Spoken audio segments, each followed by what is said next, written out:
For Culture Night 2024, the Museum of Childhood Ireland is delighted to present a showcase of some of the exciting and cutting-edge research on childhood and youth that is ongoing in Ireland and beyond. In the following video, experts from a range of disciplines introduce us to their work and reflect on the importance of the field. We hope you enjoy this video and your Culture Night. Blatha agus sláinte. Hello, my name is Emer Ring and I am Dean of Early Childhood and Teacher Education at Mary Immaculate College in Limerick. In marking Culture Night, I am absolutely delighted to share research I have completed that has just been published by the National Council for Special Education. The cover of the publication is here on the screen and it's titled Special Education in an Independent Ireland 1922 to 2022, and you can download this publication free at the link on the slide on the website of the National Council for Special Education. So the story behind the research is simply that in May 2021 I was commissioned by the National Council for Special Education to research and write an outline of the evolution of special education in Ireland from 1922 to 2022, with a specific focus on more recent decades. While it is widely acknowledged that education was the silver bullet in transforming our society from independence, this education was not available to all of our citizens equally for much of the first 100 years of the state, for a variety of cultural, social, political, economic, and ideological reasons. A whole cohort of children and young people were either excluded or segregated from the education provision that was provided for the majority of children, simply because it was deemed that their differences could not be accommodated in the existing school system. We know very differently now that this is simply not the case. This research matters because it sheds light on key aspects of the development of special education over a century and allows us as a society to better understand the evolution of the system we have today so that we can realize a present and future education system where all children can access, participate in and benefit from education, thereby achieving our vision as a society for an education system where each child achieves their full potential. At this juncture, as we aspire to create an inclusive education system, this research identifies the potential challenges we are likely to face in terms of how we adequately resource a high quality wrap-around system of support, while also signalling the promise and potential of ensuring all children and young people have equality of educational opportunity. So the ultimate litmus test of a system is how children, young people and families experience the system and whether they express a sense of agency and belonging. This research provides us with the roadmap to make this a reality, and this beautiful artwork on the slide here and also on the cover of the book is by students from Middleton CBS in Cork. And this artwork reminds us of the importance of placing children and young people at the centre of the education system going forward and acknowledging them as agentic right bearers. It is often said that you can't judge a book by the cover, but in this case, I would beg to differ. You can judge the book by the cover. As you will have seen from the previous slide, the cover includes some of this wonderful artwork from the students, as well as some photographs from the past with children at the centre. So this book, in effect, is about placing children at the centre of our policy decisions going forward. Gurv Mila Mahaguf Galer, thank you so much for listening, and I hope that you have a wonderful Culture Night. Slán go fóill.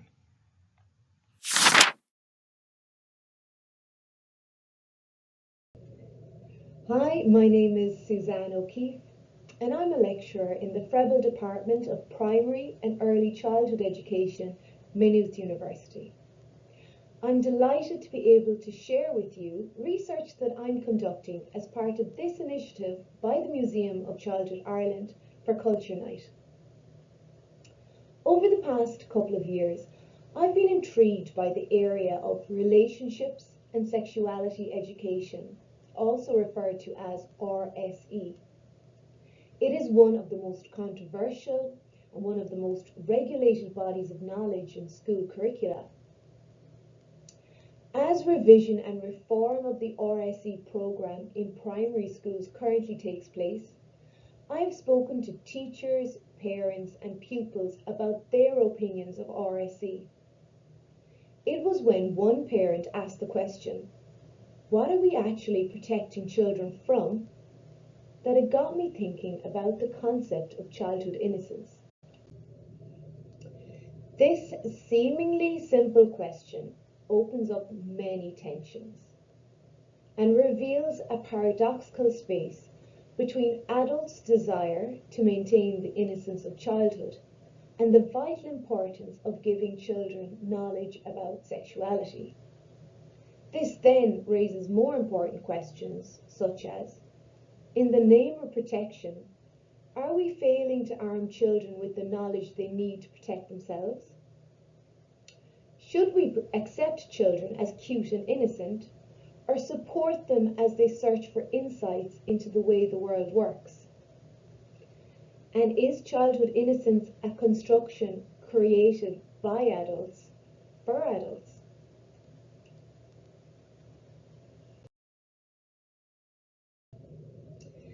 This area is a work in progress for me, and I welcome any comments or suggestions you may have. Please feel free to get in touch using the email address provided on the screen. Thanks for listening and enjoy the rest of Culture Night.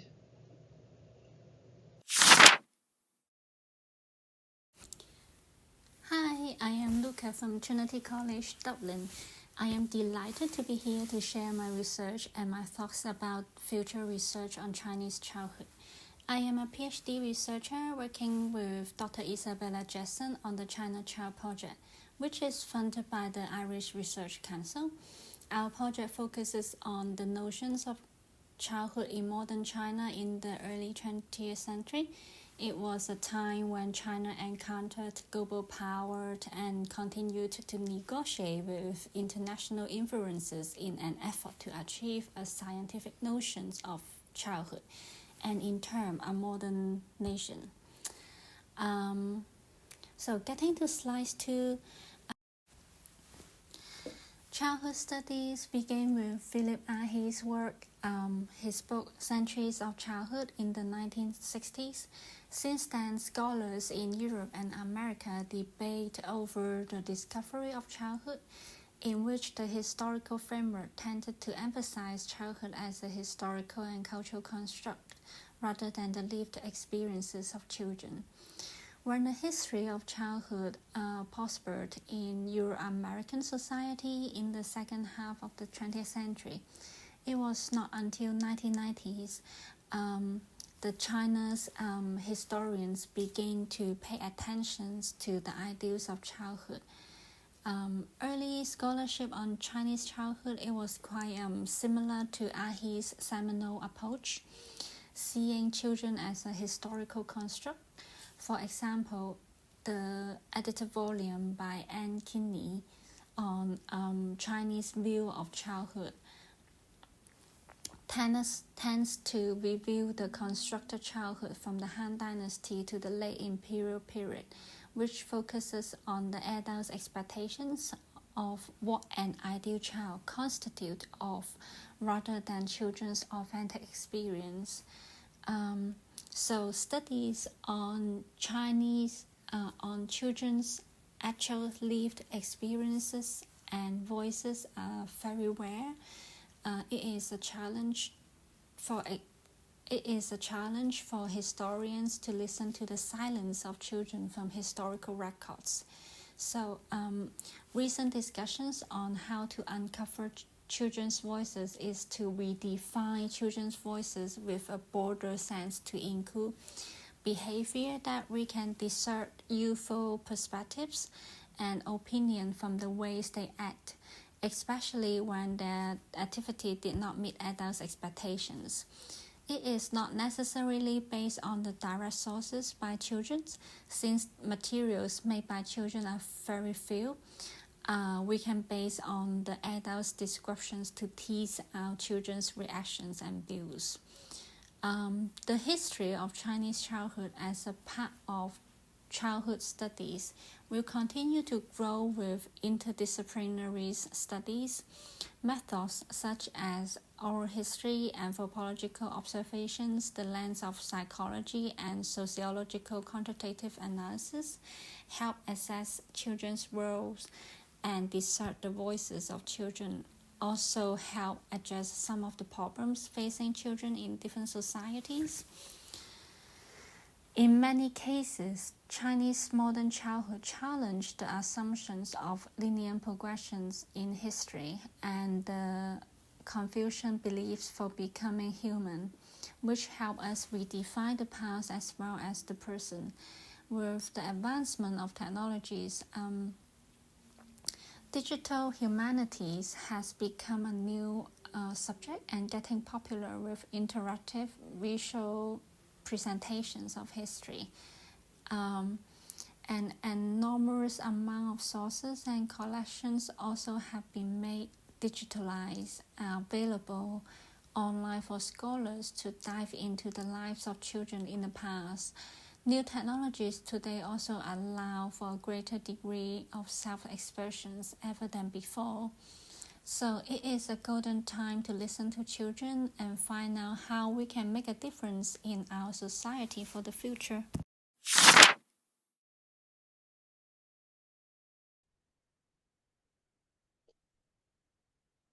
Hello, my name is Justyna Deszcz-Trepupczak and I am a member of Museum of Childhood Ireland team, the Children's Literature team.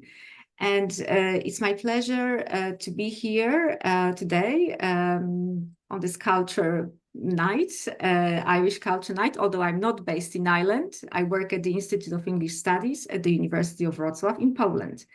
And I'm here with my colleague, Sandy Kaleja-Portelli, from the University of Malta, from English department.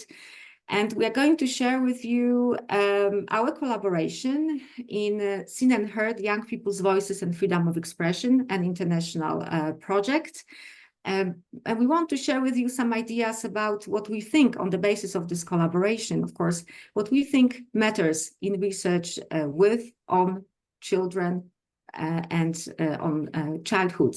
And let me stress that Seen and Heard involves a bigger team, and we are basing here, of course, on our collaboration with other colleagues. Sandy.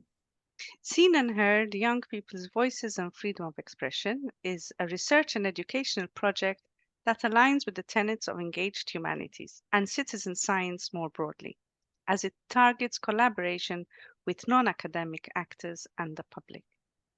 Our main goals are to initiate intergenerational creative protest as a form of exercising the right to free expression through the collaboration of young people, schools, researchers, artists, and children's book authors. To initiate and implement an equitable and inclusive social movement by including academic activism with artistic activism to disseminate our knowledge and work and evaluate the results. We do this in 3 European countries with post-migration pluralistic societies. Justyna? And our research is driven by some questions, but the main question in the project is what it means to be seen and heard, what it means for young people, but I think for adults as well, for everyone. And we also think with some smaller questions to address this big question. We follow certain orientations in the project. You have them here in the slide. So, for example, one of these questions is, how do young people see freedom of speech in light of their cultural belonging and life experience? How do children's literature and culture influence young people's sense of belonging in Europe and their understanding of freedom of expression? How can children's culture, broadly speaking, inspire intergenerational activism And we need to stress here that we work with a number of nationalities across the whole project. Another question we are trying to follow, how do adults see young people's freedom of speech? How do they understand and respond to young people's needs, hopes, frustrations, fears, and ambitions? And finally, as Sandy already mentioned, if our project succeeds, if we manage to mobilize a successful young people's protest, together with young people, of course, what will be its results, potential risks, and also hopes and successes? So these are these questions that keep driving our thinking. And now we would like to address this crucial question for our recording here, what matters, what we think matters in research with children, and on childhoods. And we believe that pursuing this kind of inquiry that we are doing is important in contemporary societies in the context of current political, ideological, social, ecological crisis, in which age is often the divider. Through research and methodologies we try to counteract social polarization and conflicts. Our project in particular promotes interdisciplinary and cross-sectoral research through the methodology based on ethics of care. So care for the well-being of all the participants, all the stakeholders, younger and older. Then another crucial concept for us is children's and young people's protagonism, which means actively acknowledging and being attentive to children's and social political agency. Then epistemic justice, so openness to various kinds of experience, expertise, and knowledge production, not necessarily sanctioned in academia. So we mean here, for example, children's knowledge of their life worlds and knowledge production based on artistic activities. And then inter- and intragenerational solidarity and collaboration, rendering each other capable, enlarging each other's potential and competences. So, for example, as we engage children in conversations about their lives and treat them with dignity, kindness, and understanding, we think we model, we demonstrate in practice commitment to equality and justice for all. We believe that thinking and doing with these concepts enables us to contribute to a more just and livable world for both younger and older generations. We thank you for inviting us and including us in Culture Night. Hope you're having a very good evening and look forward to sharing more results about our project in future. Thank you. Bye-bye. Thank you.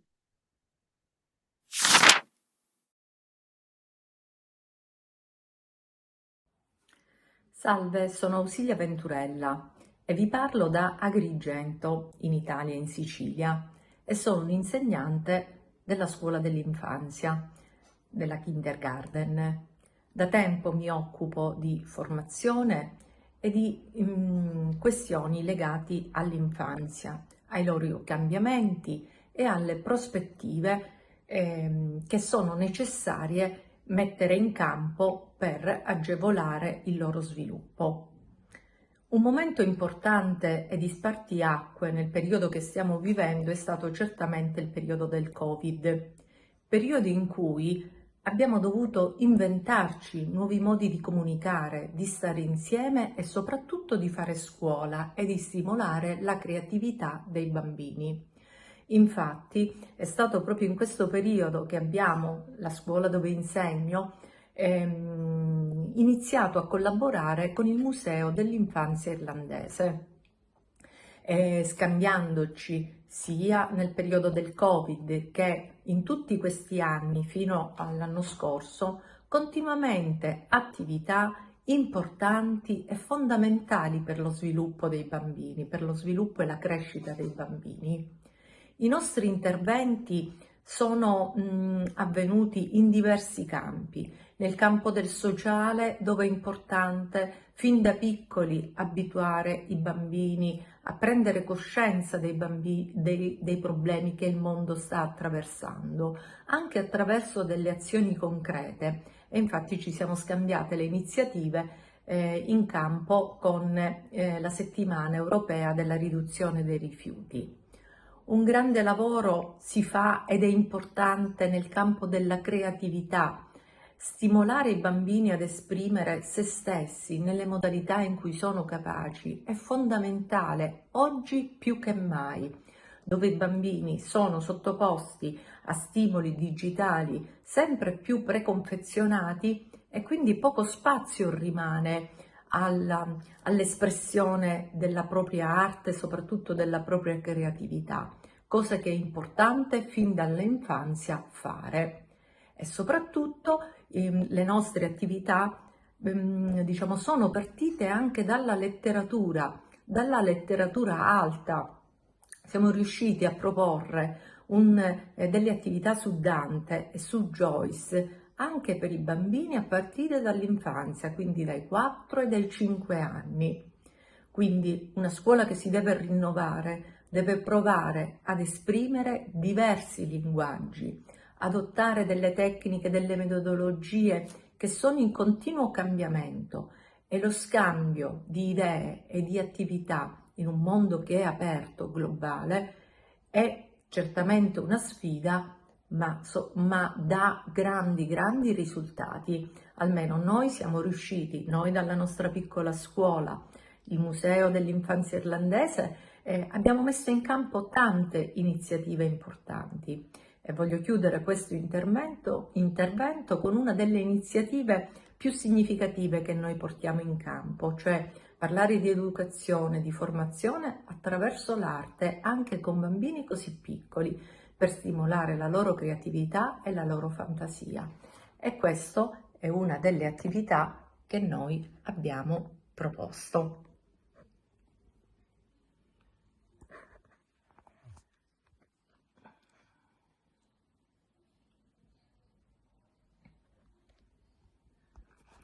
Sono bambini che stanno guardando sotto il lenzuolo cosa c'è.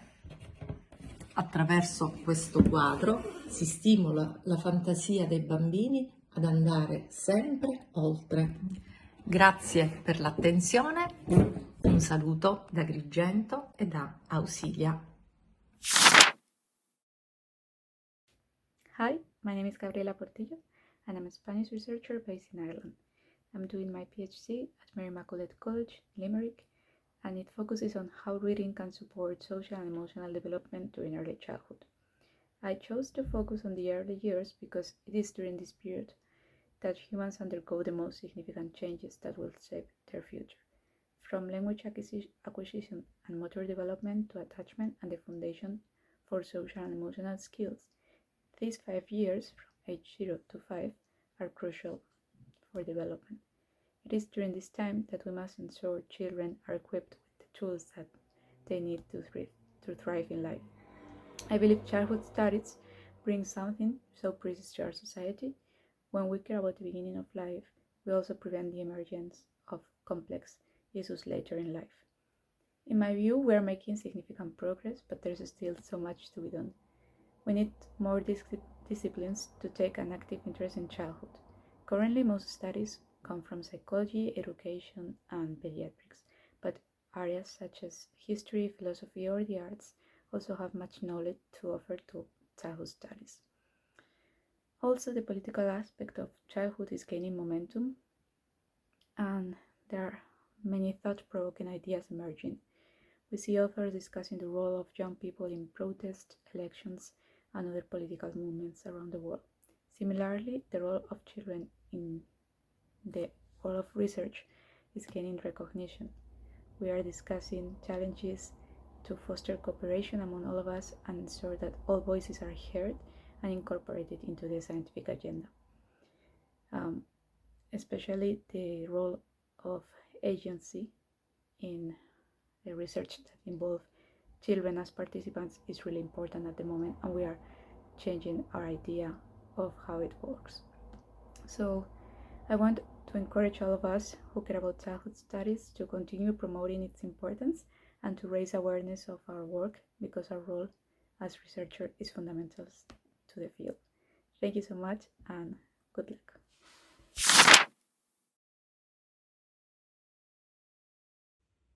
Hello, I am Michelle Downs. I'm an Associate Professor at UCD School of Psychology and Director of the UCD Baby Lab, My research looks at how executive functions develop in young children in the first few years of life.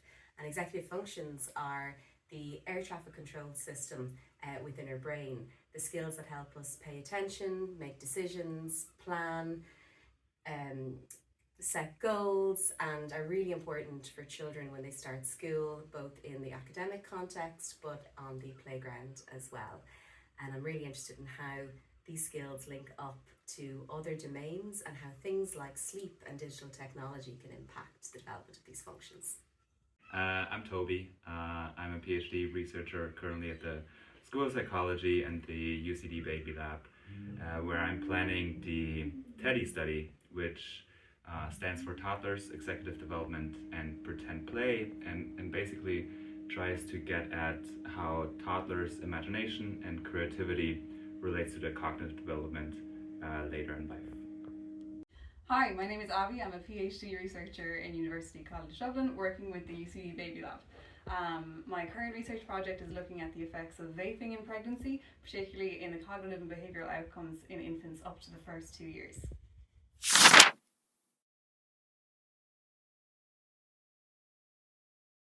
Thank you for inviting me to participate in the Researching Children and Youth initiative by the Museum of Childhood.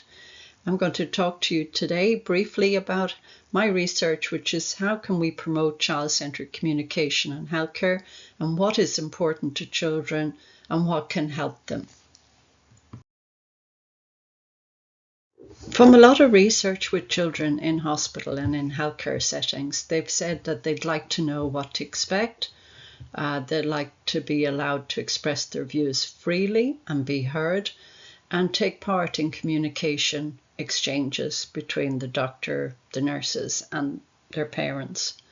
They also want to express their preferences and their needs while they're receiving healthcare.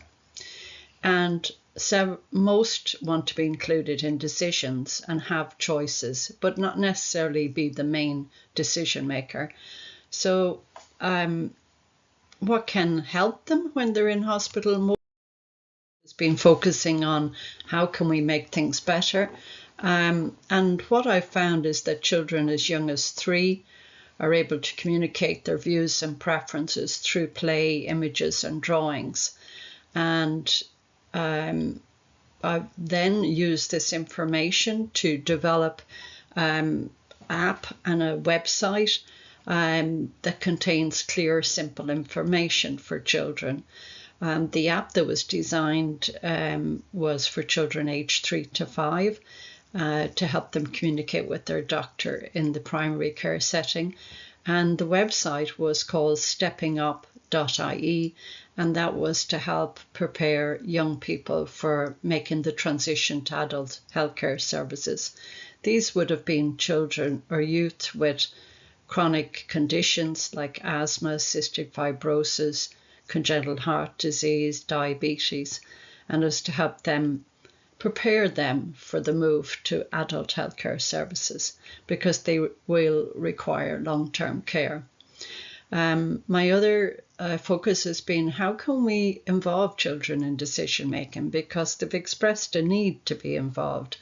And so I've worked with children and young people to co-design videos. By that, they are involved from the beginning and it's tailored to their preferences and their needs. And a question prompt list, which is a list of questions that they would like to ask their doctor. And we recently trialed that in a randomized control trial, which is where you have 2 groups, one group of adolescents that don't get the intervention and one that do. And we found that it made a difference, that watching the video and having a list of questions that they wanted to ask helped them communicate with their doctor. And what else can help is creating a child-friendly environment. And I do a lot of work around this as to how can we make things easier for children in the environment and how can we make it more child-friendly and not intimidating. And what also is important is collaborating with parents and caregivers because they know their children best and they can tell you the different words the children use. And I have been very much focusing on how can we promote child and family-centred care for parents and children when they're in hospital. Thank you for listening to me, and I leave you with Pooh Bear, who said it's more fun to talk with someone who doesn't use long, difficult words, but rather short, easy words like "what about lunch?" And this is really important to children, that healthcare professionals use easy, simple words, no jargon, no complex medical terms, because once they are able to understand what is being said and what is happening, they feel better, they feel less anxious, and they feel more prepared for what's going to happen to them in hospital. Thank you.